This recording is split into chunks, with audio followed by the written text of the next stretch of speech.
National Assembly Speaker Nosiviwe Mapisa-Nqakula has missed her own deadline on whether she'll be setting up a committee to probe President Cyril Ramaphosa's Phala Phala farm theft. The Democratic Alliance saying it's now going to seek legal advice on the issue. We're joined by the DA leader, John Steenhuisen. John, good evening.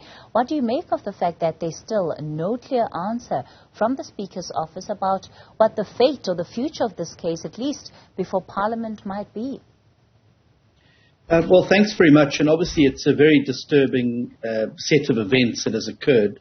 And following so hot on the heels of the findings of the Zondo Commission of Inquiry into Parliament's culpability in aiding and abetting state capture, it's very disappointing to see the Speaker adopting a very pedestrian approach to what is a very serious matter.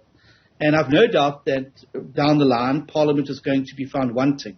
We've requested nothing more of the Speaker than to set up an ad hoc committee, which is fully empowered in terms of the rules to do, to probe this particular matter of the Phala Phala scandal that has broken out. It involves the President, it involves the use of state resources, and it revolves around potentially the abuse of executive power. Parliament is the arena of executive accountability. It is the body to which the executive must account.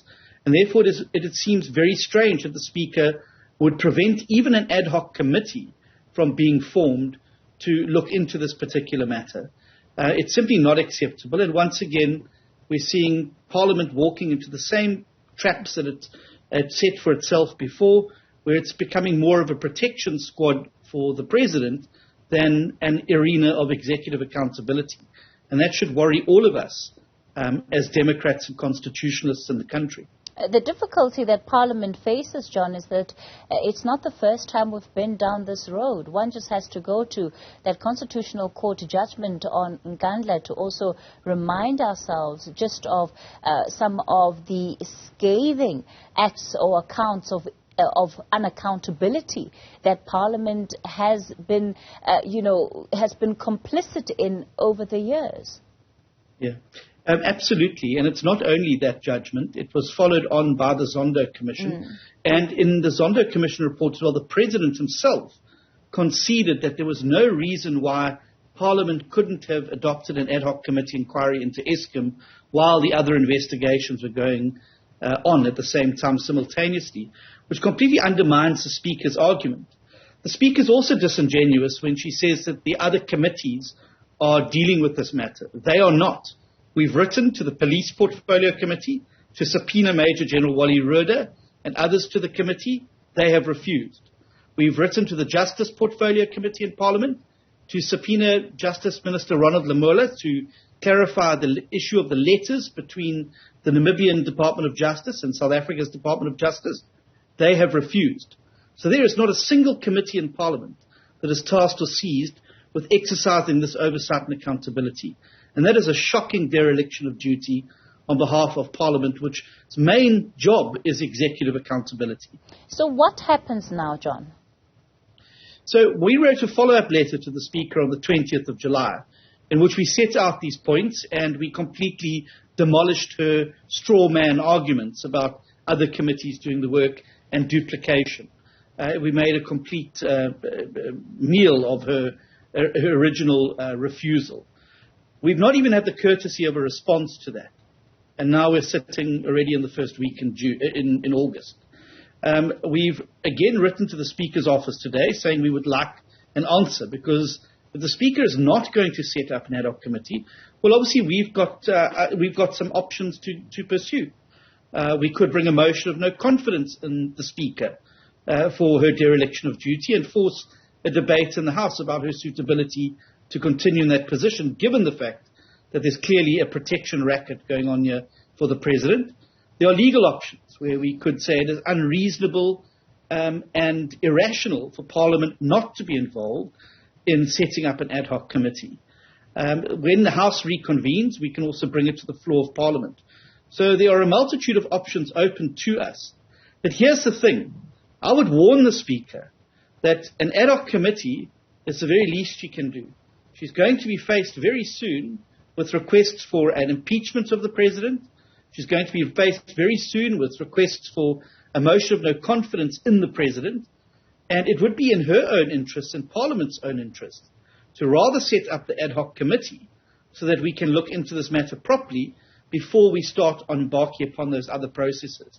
So she herself is going to bring on actually far more serious consequences for the President if she doesn't accede to this very simple request for an ad hoc committee of a multi-party nature in Parliament to probe the Phala Phala matter, to call the President to Parliament, the body to which he is accountable, and ask him to please explain the circumstances under which all these things happen. As I said, the President himself conceded at Zondo that these processes could happen simultaneously to other processes that may be unfolding with other agents. Are you hopeful that the President, even before an ad hoc committee, would say more than what he already has to Parliament, given the fact that, he wouldn't want to jeopardize the case that is currently before the country's courts against him, or before the police authorities against him, rather?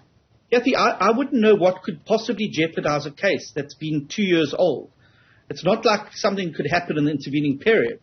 They were dealing with facts that are now 2 years old. They are beyond dispute. And what amazes me is that the President has not come out and taken the nation into his confidence. Surely, if he's innocent, surely if he's as desperate as Mondli Gungubele says he is to talk about Phala Phala, why is he avoiding it? Why is he avoiding media inquiries on it? The written parliamentary questions I sent to him around the matter were answered in the most unacceptable way, which were clearly a subterfuge. Why does he refuse to come to Parliament and play open cards? There's absolutely no reason for him not to. The circumstances of the facts are not going to change, nor will they have changed in the 2-year intervening period before this whole sordid affair happened. And if he really is innocent, why is he not behaving like someone who's got nothing to hide? Instead, the media, the opposition, Parliament is being given the cold shoulder, and we're being kept away from the facts. And into that has stepped now speculation and supposition, and that is very bad for the country, it's bad for the presidency, and it's also very, very bad for Parliament. Any likelihood that the DA will be working with the other parties that have also tried to have this matter come before Parliament in different ways? Because it does seem that, there are different things happening. Everybody's acting in silos right now. Yeah. Well, there was a meeting today of the joint opposition in Johannesburg, and the DA was in attendance there, and we're part of working with other parties. Our main goal is to see accountability and transparency. Our view is that the correct procedure would be for an ad hoc committee to be able to be formed. The information that arises of that ad hoc committee could then form the basis of any further action that opposition parties may want to take, whether it's a Section 89 impeachment or whether it's a Section 102 motion of no confidence. But we've got to get the facts on the table. And the quickest and best way to get the facts on the table is through the ad hoc committee. But yes, the President's going to be facing, and the Speaker particularly, is going to be facing a very united opposition. In the one common theme that runs through all of our parties, that we are going to demand accountability from the President. And the Speaker can try by hook or by crook. She's not going to get away from the fact that she has a responsibility, not to the President, but to the Constitution and to Parliament, to ensure that this accountability takes place. DA leader John Steenhuisen will leave it there for tonight.